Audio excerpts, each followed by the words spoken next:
بسم اللہ الرحمن الرحیم نحمده ونصلی علی رسولہ الکریم اما بعد۔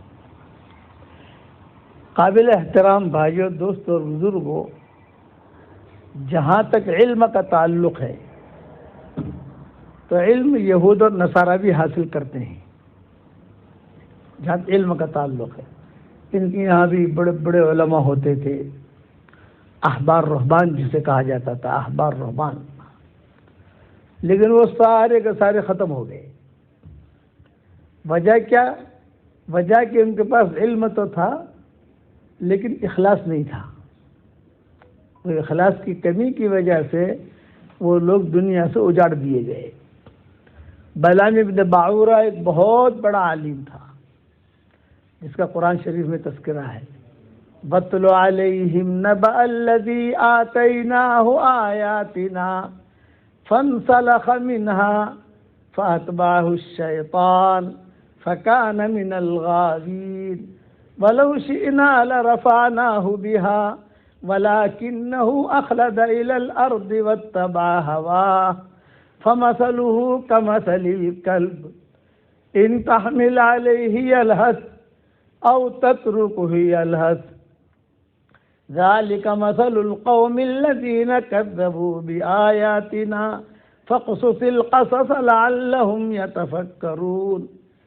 یہ قصہ اللہ نے قرآن میں بیان کیا بلام ابن باعورہ کا، اور بھی بہت قصے یہود نصارہ کے اللہ نے بیان کیے کہ بڑے بڑے علماء تھے لیکن سب دنیا سے اجاڑ دیے گئے۔ وجہ یہ کہ ان کی نیتوں میں کھوٹ تھا۔ کسی کی نیت میں لڑکی تھی، کسی کی نیت میں مال تھا، کسی کی نیت میں جاہ تھا، کسی کی نیت میں کرسی تھی، سب کو اللہ نے اجاڑ دیا، ختم کر دیا۔ تو ہم جو علم حاصل کر رہے ہیں یہ علم نبوی ہے، آسمانوں سے آیا ہے یہ علم۔ یہ علم کسی کے پارٹنرشپ پسند نہیں کرتا، جیسا اللہ اپنے ساتھ کسی کے پارٹنرشپ پسند نہیں کرتا۔ اللہ نہیں چاہتا کہ میرا کوئی پارٹنر ہو، اسی طریقے سے اللہ کا علم بھی نہیں چاہتا کہ اس کا کوئی پارٹنر ہو۔ آدمی جو ہے دھیان کے ساتھ علم حاصل کرے تو اللہ تعالیٰ اس کے دل کو پھر کھول دیتا ہے۔ ہم تو مرد ہیں، کئی عورتیں ایسی گزری ہیں جنہوں نے بڑے بڑے علم حاصل کیے، اورنگزیب کی بیٹی تھی زیب النساء اس کا نام تھا۔ اورنگزیب رحمۃ اللہ علیہ کی بیٹی نے 54 سال تک انہوں نے حکومت کی ہندوستان پر، 54 سال یا 55 سال۔ اتنا بڑا عرصہ ایک آدمی حکومت کرے بہت بڑی چیز ہے۔ اور ہندوستان کا مطلب کیا تھا؟ ہندوستان، پاکستان، بنگلہ دیش، برما، نیپال، یہ سارے کے سارے ہندوستان میں شمار ہوتا تھا 55 سال تک۔ تو انہوں نے ایک نظام بنایا تھا علم کا۔ 300 علماء بلائے تھے حجاز سے، 200 علماء بلائے تھے ہندوستان کے، اور سارے کے سارے بیٹھ کر یہ فتاوی عالمگیری جو تیار ہوئی ہے وہ ان علماء کی برکت سے تیار ہوئی ہے۔ یعنی میں یہ سمجھانا چاہتا ہوں کہ بادشاہ تھے لیکن بادشاہ کے باوجود ان کا علم کتنا گہرا تھا، یہ سمجھانا چاہتا ہوں۔ اور ان کی بیٹی کیسی تھی؟ زیب النساء۔ تو کتابوں میں لکھا ہے کہ انہوں نے ایک ٹیم بنائی تھی، سب کے لیے کمرے الگ الگ تیار کیے تھے، کھانا بادشاہ کی طرف سے آتا تھا، ان کے لیے ساری خدمتیں ہوتی تھی عالمگیر کی طرف سے۔ اور ان سب جتنے بھی علماء تھے 500، ان سب کے بڑے تھے شیخ نظام الدین، ان کا نام شیخ نظام الدین تھا۔ یہ سب بڑے، یہ درس نظامی جو ہے وہ اسی سے ان سے لکھے، حضرت نظام الدین اولیاء سے نہیں ہے، نام ان کا بھی نظام الدین اولیاء تھا، ان سے نہیں ہے۔ وہ درس نظامی یعنی وہ شیخ نظام الدین جو عالمگیر کے زمانے میں سارے علماء کی ٹیم کے بڑے مفتی تھے، ان کا نام تھا شیخ نظام الدین۔ تو یہ سارے علماء بیٹھ کر مسئلے حل کرتے تھے۔ حل ہو گیا، کامیاب ہو گئے، دستخطیں ہو گئیں، مسئلہ جو ہے کتاب میں لکھ دیا گیا، فتح عالمگیری اس طرح سے تیار ہوئی ہے۔ کسی مسئلے میں یہ 500 علماء اٹکتے تھے تو شیخ نظام الدین کے پاس آتے تھے، بھئی یہ مسئلہ ہے، ہم 500 علماء اٹک گئے ہیں، ہمیں کوئی جواب مل نہیں رہا ہے، آج اس کا حل کریں۔ تو شیخ نظام الدین حل کرتے تھے، ہو گئی بات، کتاب میں آ گئی۔ کبھی کبھی شیخ نظام الدین بھی اٹک جاتے تھے، میری بھی سمجھ میں نہیں آ رہی اس کا کیا جواب دوں، تے جاتے تھے عالمگیری کے پاس۔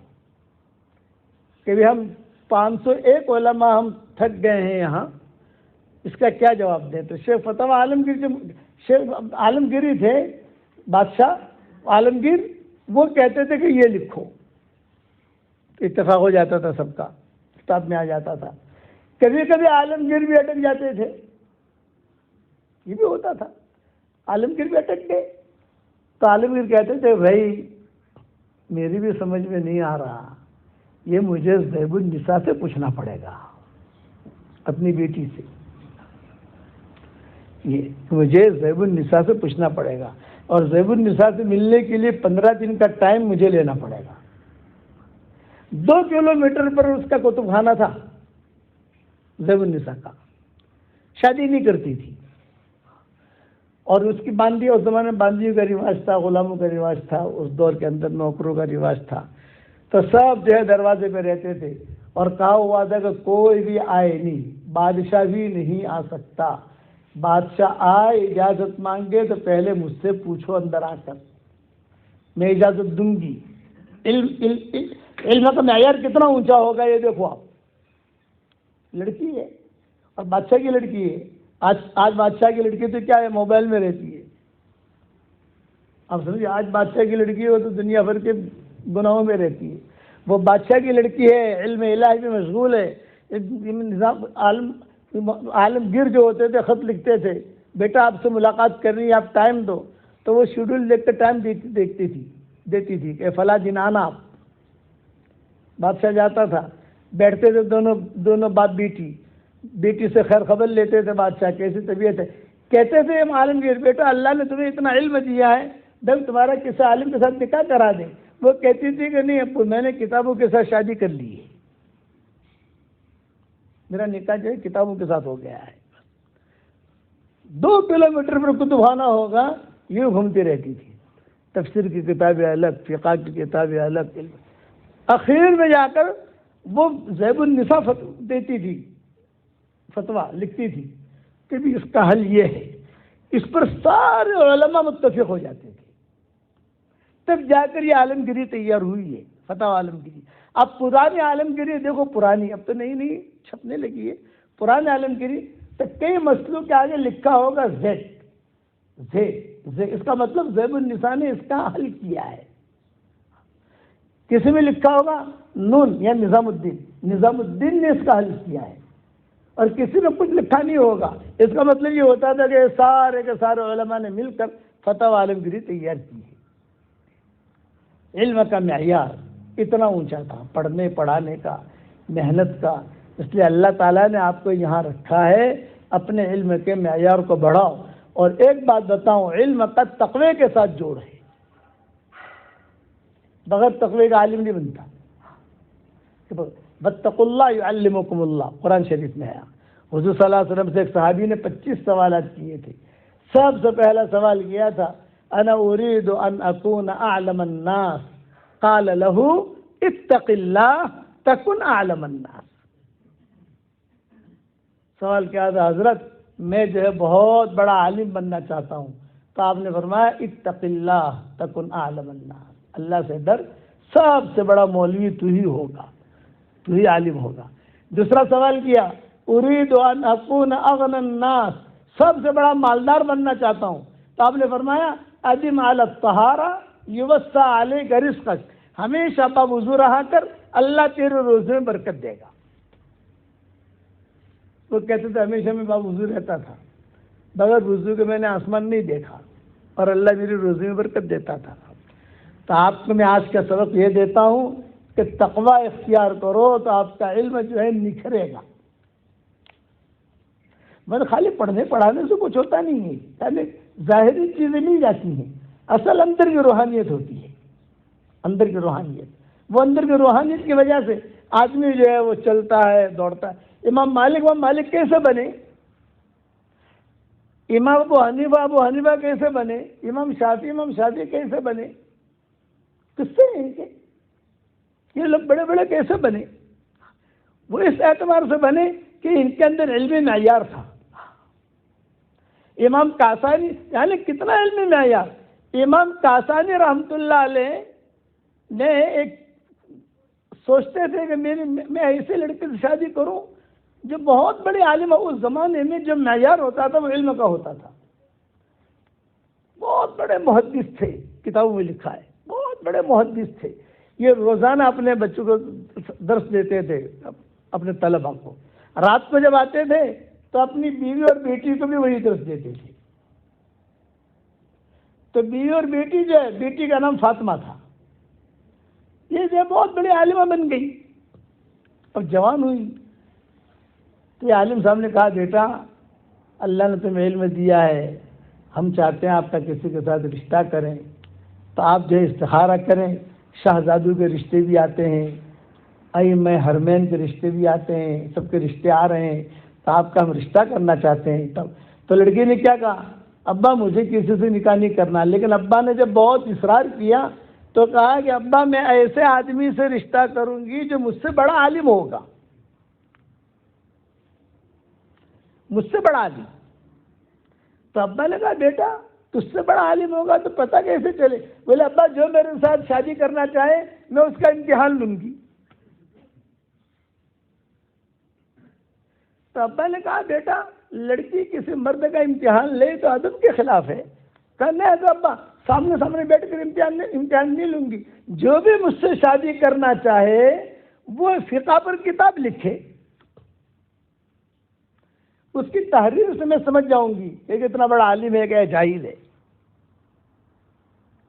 تو اس زمانے میں مصر میں, شام میں, کوفہ میں, بصرہ میں, بغداد میں, ہمارے یہاں ملتان بھی علمی درسگاہ تھی, حیدرآباد ہندوستان کا یہ بھی علمی درسگاہ تھی, ٹونک یہ بھی علمی درسگاہ تھی. اس وقت مراکز تھے, سب جگہ علماء نے کتابیں لکھی. وہ کتابیں پہنچتی تھی لڑکی کے پاس, لڑکی جو دیکھتی تھی اور صفحہ یہ الٹائی گا وہ جاہل ہے, کتاب دے دیتی تھی ابا کو واپس, یہ جاہل ہے. اتنا علم تھا. پھر امام کاسانی کھڑے ہوئے, انہوں نے بدائے ثنائی لکھی. آج کل کے سب مفتی حضرات بدائے ثنائی دیکھتے ہیں, بغیر بدائے ثنائی کے تو مفتی بن نہیں سکتا. وہ کتاب ہے, وہ انہوں نے لکھی. پہلی جلد لکھی فیل, جاہل ہے. دوسری لکھی فیل. تیسری جلد لکھی ناپاس, ہمارے کہتے ہیں ناپاس, فیل. 10 جلدیں لکھی انہوں نے. جب 10 جلدیں لکھی تو وہ جو تھی فاطمہ, جو ٹیک لگا کر مطالعہ کرتی تھی, اور ایک بار یوں الٹا ایک بار یوں پلٹا اور ابا کے ہاتھ میں دے دیتی تھی. ابا فیل ہے یہ آدمی. 9 جلدیں فیل کی اس نے. 10ویں جلد جب پہنچی تو ٹیک لگا کے دیکھ رہی تھی, اچانک بیٹھ گئی. تو ابا نے اپنی بیوی سے کہا, فاطمہ کی ماں سے, کہ ہو گیا رشتہ, یہ اب بیٹھ کر دیکھ رہی ہے. اب بیٹھ کر دیکھ رہی ہے. سب دیکھے, آنکھوں میں سے آنسو آئے. ابا نے کہا کام بن گیا. اور پھر یہ کتاب دی ابا کو, یہ فرمایا کہ ہاں یہ مجھ سے بڑا عالم ہے, میرا نکاح اس کے ساتھ کر دو. ہے ایسی عورتیں ہمارے ساؤتھ افریقہ میں بھائی, ارے بتاؤ تو صحیح, ہمارے مولوی ایسے ہیں, تقوی بھی تھا وہاں. چنانچہ امام کاسانی کے ساتھ ان کا نکاح ہوا فاطمہ کا. پھر امام کاسانی بڑے بنے, فقہ حنفی کے بہت بڑے آدمی بنے امام کاسانی. تو امام کاسانی نے اپنی بیوی سے کہا, میں جا رہا ہوں حج کے لیے. مشہور ہو گیا امام کاسانی مشہور ہو گیا سب جگہ. امام کاسانی کا نکاح فاطمہ کے ساتھ ہوا کہ فاطمہ بھی مقبول ہو گئی, یہ بھی مقبول ہو گئی, جوڑا بہت مقبول ہوا. اور کہ امام کاسانی تو انہوں نے سب مشورہ کر کے میں حج میں جانا چاہتا ہوں. حج میں گئے, وہاں امیر مکہ کو پتہ چلا کہ امام کاسانی آئے ہیں. تو امیر مکہ نے ان کو بلایا اور بلا کر کہا, 5 نمازیں حرم شریف کی آپ کے ذمے ہیں. حنفی امام 5 نمازیں, ایک ذمہ داری یہ دی. دوسری ذمہ داری یہ دی کہ یہاں کا پاسپورٹ میں آپ کو ہدیہ دے رہا ہوں. اور تیسرا یہ کہ ہمارے مکہ کے چیف جسٹس آپ, یہ سب ٹاپ درجے کے ہیں. 5 نمازیں حرم شریف کی آپ کے ذمے.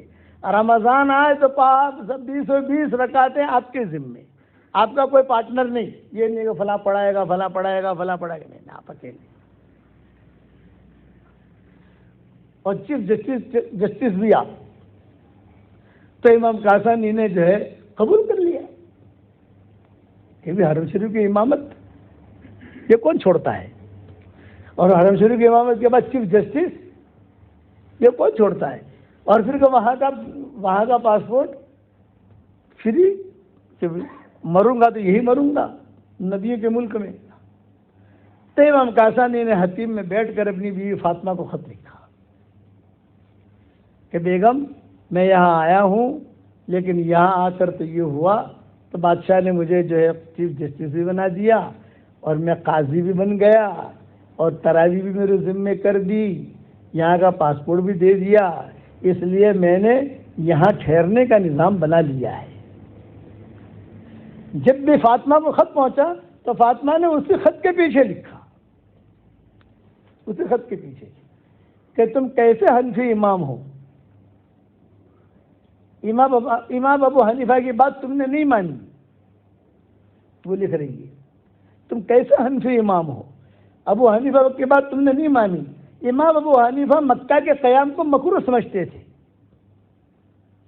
اور تم نے خود بدائے ثنائیہ میں لکھا ہے کہ مکہ کا زیادہ قیام امام صاحب مکروہ سمجھتے تھے. کہتے تھے مکہ میں آدمی زیادہ قیام نہ کرے، اس لیے کہ وہاں گناہ ہو جاتا ہے، وہاں گناہ کی پکڑ بھی بہت ہے، وہاں تو گناہ کے ارادے پر بھی پکڑے.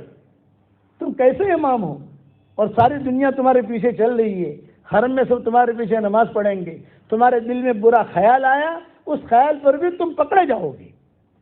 اس لیے میری رائے نہیں ہے وہاں کے قیام کی. حج کرو، عمرہ کرو اور کر کے واپس آ جاؤ. جب واپس تو امام کاسانی کی بات سمجھ نہیں آئی کہ ہاں اتنی بڑی عالمہ تھی، بھلے بدائے ثنائیہ میں فلاں صفحہ پر تم نے تو یہ مسئلہ لکھا ہے، اور پیسوں کی وجہ سے مسئلہ بھول گئے. پیسے ملتے تھے، مکہ کا پاسپورٹ کی وجہ سے مسئلہ بھول گئے. صرف امامت کی وجہ سے ابو حنیفہ کو چھوڑ دیا. ابو حنیفہ ہیں، تم ابو حنیفہ کے مسلک کے امام ہو، اور سارے کے سارے لوگ جو تمہارے پیچھے یعنی چلتے ہیں تو مقتدا کو مقتدی سے اچھا ہونا چاہیے. یہ جملہ مقتدا ہے، آپ مقتدا ہیں، آپ امام ہیں، تو امام تو جو ہے مقتدی سے اچھا ہونا چاہیے. اس لیے میری رائے یہ ہے، میں ایک بیوی ہونے کی حیثیت سے کہتی ہوں کہ میں اجازت نہیں دیتی آپ وہاں قیام کریں، آپ واپس آ جائیں. اب یہ تو قبول کر چکے تھے امام کاسانی. اب کیا کریں؟ بادشاہ کو راضی کریں یا بیوی کو راضی کریں؟ یہ بھی تو مسئلہ ہے نا. فجر کی نماز پڑھائی اور فجر کی نماز پڑھا کر جو اپنا پوٹلا بسترا باندھا، اس لیے کہ فجر کی نماز سے لے کر ظہر کی نماز تک کا وقت زیادہ ہوتا ہے، پھر ظہر سے لے کر عصر تک کا وقت کم ہوتا ہے، پھر عصر سے مغرب تک کا کم ہوتا ہے، مغرب سے عشاء تک کا اور کم ہوتا ہے. تو یہ فجر کی نماز پڑھا کر بھاگ گئے امام کاسانی. ظہر کی نماز میں کوئی امامی نہیں حرم میں. ارے یہ کہاں گئے امام کاسانی؟ بولے آج تو وہاں کورٹ میں بھی نہیں آئے تھے. بادشاہ نے یہاں ڈھونڈا. کچھ مہینوں کے بعد پتا چلا یہ تو فاطمہ کے پاس پہنچے. یہ علم تھا اور اس علم کی قدر تھی. جب وہاں گئے، وہاں جانے کے بعد فاطمہ کی طبیعت خراب ہوئی، فاطمہ کا انتقال ہوا، امام کاسانی کی بیوی کا انتقال ہوا. تو امام کاسانی جو ہے ہر شب جمعہ کو ان کی بیوی کے قبر پر رات گزارتے تھے، اور ایک جملہ کہتے تھے، زندگی بھر میں نے تجھے شب جمعہ دی ہے، تیرے مرنے کے بعد بھی تیرے لیے شب جمعہ ہے. یہ کہتے تھے امام کاسانی کہ میں زندگی بھر تجھے میں نے شب جمعہ دی ہے، اور مرنے کے بعد بھی تیرے لیے شب جمعہ ہے. اور ایک کہتے تھے بیویاں تو مجھے بہت ملے گی، فاطمہ جیسی بیوی نہیں ملی. جب امام کاسانی کا انتقال کا وقت قریب آیا تو انہوں نے وصیت کی کہ میری قبر فاطمہ کی قبر کے ساتھ ملا دینا، یعنی ایک ہی قبر میں. ابھی بھی لکھا ہوا ہے وہاں، دنیا کی واحد قبر ہے، شام میں ان کی قبر ہے، کہ دمشق کے اس میں جہاں ابن تیمیہ وغیرہ مدفون ہے وہاں ان کی قبر ہے. وہاں لکھا ہے کہ دنیا کی واحد قبر ہے جہاں میاں بیوی ایک ساتھ سوئے ہوئے ہیں. الگ الگ قبر نہیں، ایک ایک قبر. یہ انہوں نے وصیت کی تھی. بڑے بڑے علماء فقہا موجود تھے، چونکہ یہ خود فقیہ تھے، یعنی سب اساتذہ کے بڑے تھے نا. امام کاسانی خود فقیہ تھے.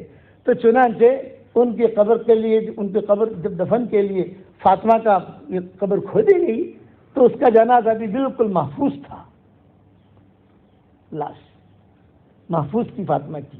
اور انہی کے ساتھ جو ان کو دفن کیا امام کاسانی کو، اور کتبہ لکھ دیا گیا. اب بھی لکھا ہوا ہے، میرے پاس تو اس کی فوٹو کاپی نہیں ہے، میں تو بتا فوٹو کاپی آپ کو بھیجتا. اب بھی لکھا ہوا ہے وہاں پر کہ دنیا کے واحد قبر ہے کہ کاسانی اور فاطمہ دونوں ایک ساتھ آرام کر رہے ہیں اپنے اسی کفن کے ساتھ. امام کاسانی نے وصیت کی تھی اور کہتے تھے کوئی مجھ پر اعتراض نہ کرے، اللہ کا شکر ہے میں تم سب سے زیادہ جاننے والا ہوں. امام کاسانی، یہ علم تھا. اس لیے آپ حضرات سے درخواست ہے کہ آپ جو ہے اپنے وقتوں کو ضائع نہ کریں، بلکہ تقوی حاصل کریں. تقوی، اللہم آت نفوسنا تقواها وزکها انت خیر من زکاها انت ولیها و مولاها. اے اللہ ہمیں تو تقوی دے، اے اللہ ہمیں ایسا علم دے کہ اس کے بعد جہالت نہ ہو. اس کے لیے آپ حضرات تقوی اختیار کریں. اساتذہ کا احترام، کتابوں کا احترام. ایک بہت بڑے عالم محدث گزرے ہیں، وہ کبھی بھی پیر پھیلا کر سوتے نہیں تھے. مسجد نبی میں ہوتے تھے اور مسجد نبی کی کسی یعنی ٹیک لگا کر اپنی نیند پوری کرتے تھے. شاگرد کہتے تھے کہ حضرت آپ پاؤں نہیں پھیلاتے. بولے بیٹا جس طرف بھی پاؤں پھیلاؤں میرے استاد کا مکان ہے، میں میرے استاد کے مکان کی طرف پاؤں نہیں پھیلاتا. یہ کہتے تھے کہ جا آپ یہاں پاؤں پھیلاؤ میرا استاد یہاں ہے، یہاں پاؤں پھیلاؤ میرا استاد یہاں ہے، یہاں پاؤں پھیلاؤ حضور صلی اللہ علیہ وسلم یہاں ہے، یہاں پاؤں پھیلاؤ میرا استاد یہاں ہے، یہاں پاؤں پھیلاؤ قبلہ اس طرف ہے، یہاں پاؤں پھیلاؤ تو بقی والے ہیں، سب میرے استاد ہیں. تو بیٹھے بیٹھے اپنے نیند پوری کرتے تھے. اس ادب پر اللہ نے ان کو دیا اور بنے بہت بڑے محدث. ہزاروں حدیث ان کو یاد تھی. یہ کہتے تھے مجھے 1,00,000 حدیث ایسی یاد ہے جیسے تم کو سورہ فاتحہ یاد ہے. مجھے 1,00,000 حدیث ایسی یاد ہے سند کے ساتھ جیسے تم کو سورہ فاتحہ یاد ہے. سورہ فاتحہ آدمی پٹ پٹ پڑھتا ہے نا، ایسے مجھے یاد ہے. یہ ان کے حافظے تھے، یہ ان کا علم تھا. اب اس درجے تک پہنچ نہیں سکتے، لیکن کم سے کم پیچھے پیچھے تھوڑا تھوڑا تو چل تو سکتے ہیں. سب کرو گے انشاءاللہ بھائی. اور ایک ہدیہ دیتا ہوں، حدیث شریف میں آتا ہے کہ جو 10 مرتبہ سورہ اخلاص پڑھ لے جنت میں ایک محل تیار ہو جاتا ہے. ساؤتھ افریقہ میں تو آپ لوگوں نے بہت پراپرٹیاں بنا لی ماشاءاللہ، اب جنت میں پراپرٹی بناؤ. 10 مرتبہ سورہ اخلاص پڑھنے پر صحیح حدیث میں آتا ہے ایک جنت میں محل تیار ہو جاتا ہے.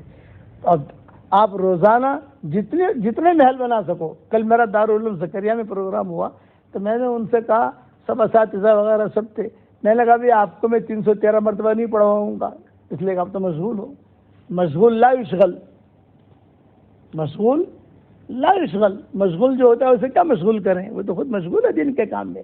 لیکن یہ کہ کم سے کم 1-2 محل تو بنا دو روزانہ، تو آپ لوگ بناؤ گے انشاءاللہ. اللہ تعالیٰ ہم سب کو عمل کرنے کی توفیق عطا فرمائے. اور جب بھی فرصت ملے تو جماعت میں بھی نکلو، فراغت کے بعد 3 دن کے لیے نکلو، 10 دن کے لیے نکلو، چلے کے لیے نکلو.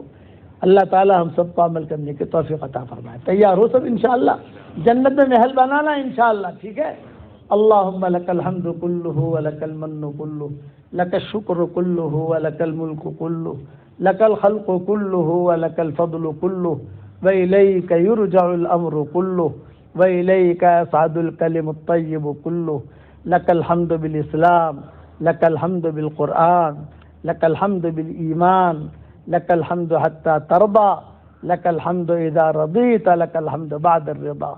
یا رب صلی وسلم دائما ابدا علی حبیبک خیر الخلق کلہم. اے اللہ ہمارے گناہوں کو معاف فرما، اے اللہ ہماری خطاؤں سے درگزر فرما، ہمارے ان طلباء کو قبول فرما، پڑھنے والوں کو قبول فرما، پڑھانے والوں کو قبول فرما، ان درسگاہوں کو قبول فرما، ان کی خدمت کرنے والوں کو قبول فرما. اے اللہ دونوں جہاں کی ذلت و رسوائی سے ہماری حفاظت فرما. دونوں جہاں کی سرخ روئی کا ہمارے لیے معاملہ فرما، جو کام کرنے سے آپ خوش ہوتے ہوں وہ کام کرنے کی ہمیں توفیق عطا فرما، جو کام کرنے سے آپ ناراض ہوتے ہوں ہمیں بچنے کی توفیق عطا فرما، اور اے اللہ ہمارے یہاں آنے کو تو قبول فرما، جو میری تشکیل پر روزانہ جنت میں بنگلہ بنائے اے اللہ اس کی ساری دعاؤں کو قبول فرما، اس کی ساری پریشانیوں کو دور فرما، جو بیمار ہوں ان کو شفائے کاملہ عاجلہ آجلہ دائمہ مستمر عطا فرما، اور اپنے فضل و کرم سے ہماری دعاؤں کو قبول فرما۔ سبحان ربک رب العزت عما یصفون وسلام علی المرسلین والحمد للہ رب العالمین۔